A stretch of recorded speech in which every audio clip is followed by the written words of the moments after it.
Hey there, welcome to Tour de Lafayette. I'm your host, Stephen Smith.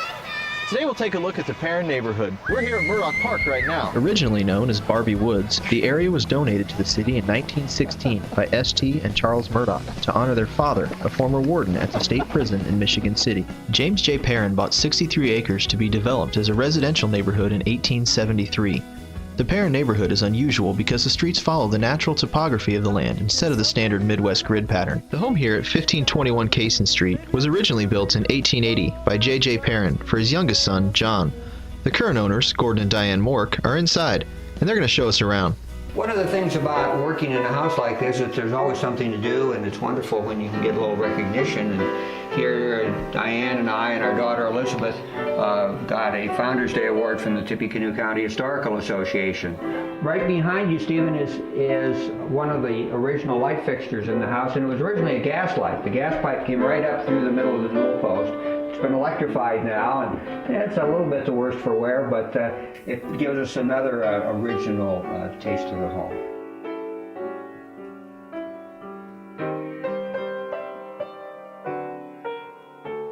This particular piece of cabinetry over here is a piece which we found in the basement. It was painted battleship gray, and it's an old-fashioned icebox.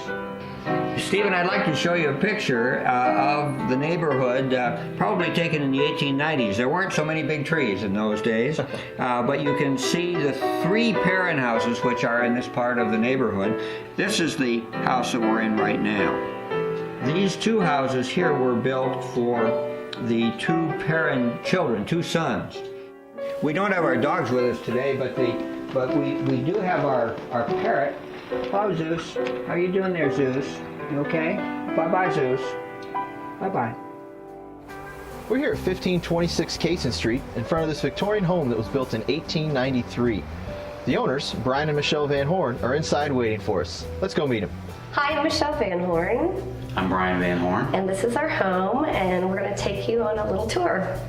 All the flooring is original in the house except for the kitchen and the upstairs bathroom and the downstairs bath. The flooring in the public areas is smaller, thinner planked oak flooring, higher quality for public spaces. And then when we move through to other parts of the house, you'll notice that the planking gets wider and the wood changes from oak to pine. The cabinets came from a cigar store like before the turn of the century. We really just love the unique patterns and designs on there, and the way they designed that to fit in there is really, really nice. That was something that got us excited when we came into the kitchen. This little area actually would have been like a pass-through to serve food. The owners of this house early on probably had a maid, possibly a live-in maid. We have a back stairwell that goes up stairs to what would have been the maid's quarters, apparently. Mm-hmm. Yeah, this would be the upstairs shot then of the back stairwell that goes down to the kitchen. Kind of narrow, but we do use that quite a bit. Yeah. Well, you guys have a beautiful home, Brian. Michelle, thanks so much for showing us. Thanks so much. Yeah, enjoyed you coming. Thank you.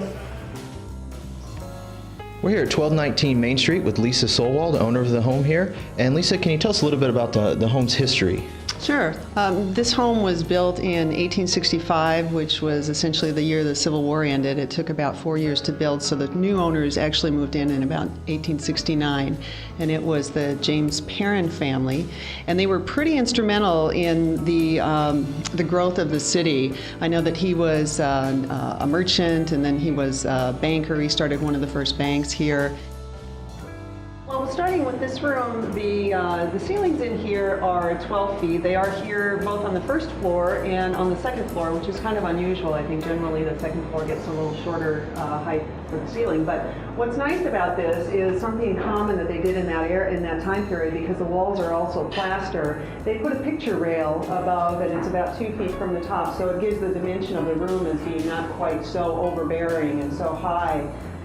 So now we're in the kitchen, and this is actually the kitchen as it is today, but originally this was the dining room, and you can see in here there was a china cabinet that was built in that was still remains there, and we're using it for storage in the kitchen. And now we're coming into the room that's more of a modern room for us. This was actually enclosed, I would guess it's probably only about 50 or 60 years old. Doesn't have the antiquity that the rest of the house does. This was apparently at one point a latticed-in porch, and then they enclosed it at some point, 50, 60 years ago. This room is actually my favorite room. It's just a wonderful reading room. It's nice and bright. Now, this is the wood-clad staircase that goes up to the third floor that was added in 1890. What's unique about this is that this is butternut, and apparently is not found very often anymore. Comfortable stairs, huh? Yeah. Yeah, good. Pretty easy walk up and down. Yeah. Well, Lisa, thank you so much for your time. That was my pleasure. This is an incredibly diverse home. Thanks. Really appreciated the tour. Thanks. We really appreciated having you and a chance to show it off. Thank you so Yeah. much. Well, that'll wrap up our tour of the Perrin Neighborhood. For Tour de Lafayette, I'm Stephen Smith. Remember, preserving the past is preserving the future.